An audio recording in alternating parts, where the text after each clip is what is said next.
The International Monetary Fund, or IMF, expects Malaysia's economy to be the fastest growing among the ASEAN 5 countries in 2021, after shrinking this year amid the COVID-19 pandemic.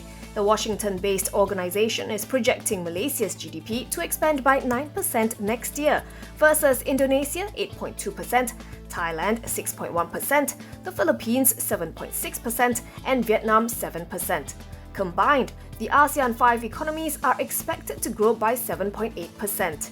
As for this year, Malaysia's economy is seen shrinking by 1.7%, as the ASEAN 5 economies jointly contract by 0.6%. Meanwhile, global growth is expected to slow to -3% this year, before rebounding to 5.8% in 2021, well above trend. IMF does warn, however, that the comeback next year depends critically on the pandemic fading in the second half of 2020. It says the projected recovery assumes that policy actions taken around the world are effective in preventing widespread firm bankruptcies, extended job losses, and system-wide financial strains.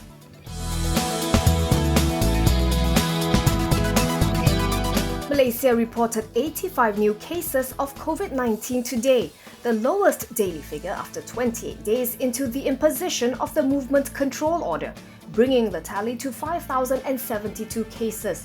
This is the first time Malaysia has reported a daily figure that is less than 100 cases since March 15th, when infections across the country totaled 41. The next day, daily infections quadrupled to 190. Meanwhile, the number of daily recoveries was double the number of daily infections at 169, taking the total number of patients cured to 2,647. This brings the recovery rate in Malaysia to 52.2%. There are 2,342 patients undergoing treatment, 56 of whom are being treated in intensive care, with 32 of them needing respiratory assistance. One more death was reported, bringing the death toll to 83.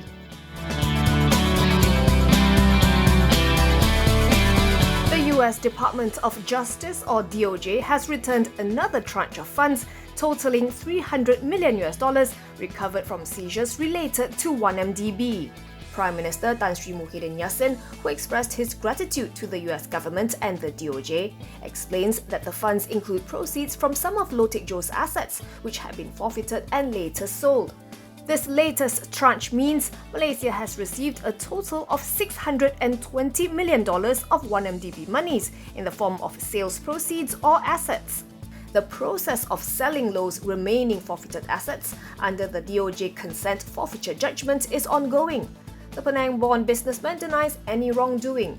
Former PM Datuk Sri Najib Razak is still on trial, facing 25 charges that include 21 for laundering a total of 2.28 billion ringgit and 4 for abuse of power in relation to the said 1MDB funds.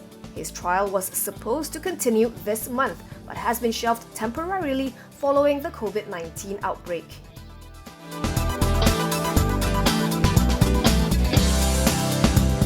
Serba Dynamic has bagged a $1.78 billion or 7.71 billion ringgit job in Abu Dhabi, the capital of the United Arab Emirates. In an exchange filing today, the firm said its unit, Serba Dinamik International, accepted the letter of award last Sunday from US-based Block 7 Investments.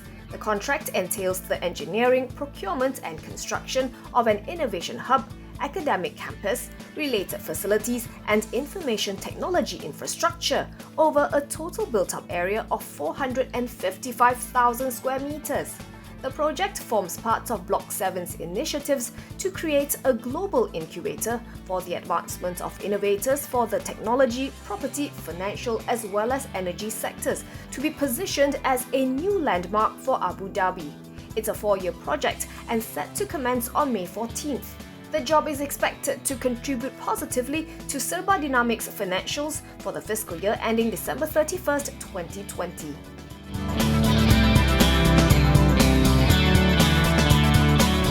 Investors piled into M-Touch Technology today after it announced that it will be jumping onto the medical equipment supply bandwagon.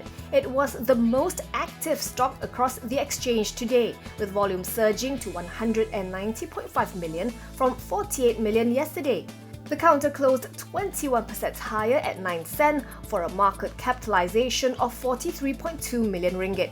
Yesterday, it said its subsidiary MTouch International signed a deal with Network Global Solutions to distribute COVID-19 detection, diagnostic and rapid test kits, as well as medical products across Southeast Asia.